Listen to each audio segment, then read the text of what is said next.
Hey Internet, welcome to Thermodynamics tutorial. This is a made-up question not found in your textbooks.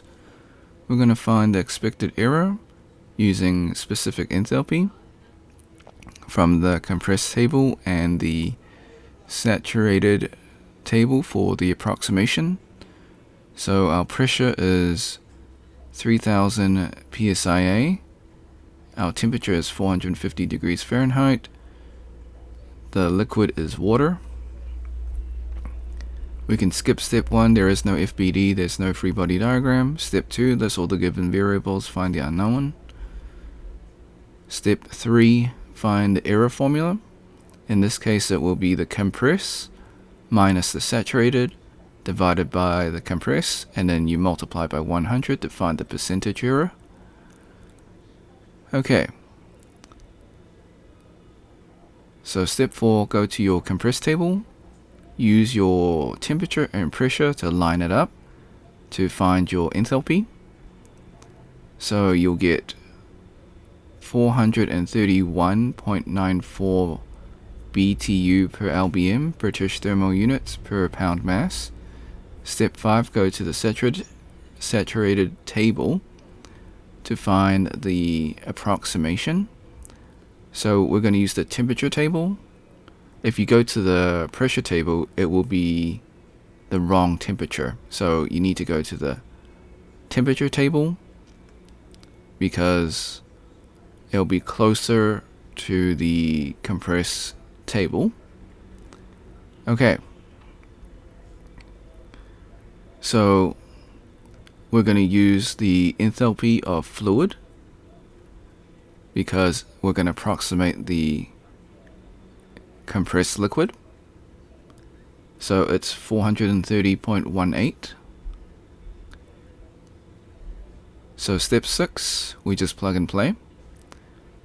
So the percentage error is 0.407%. So it's less than 1% error rate. This is acceptable. So using your approximation, it's not too bad.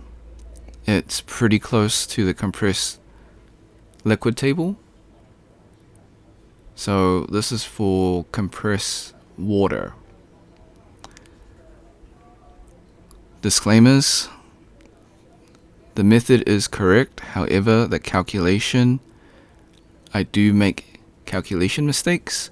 So I encourage you to solve it yourself and see if you get the same answer. Now before we leave, I highly encourage you to save this video onto your PC just in case this video or channel gets taken down. While I follow all copyright laws, sometimes things happen. You can do this by using Snipping Tool. If you never used Snipping Tool before, follow these instructions. If you're on a Mac, use the Mac equivalent of Snipping Tool. Click on the icon in your taskbar.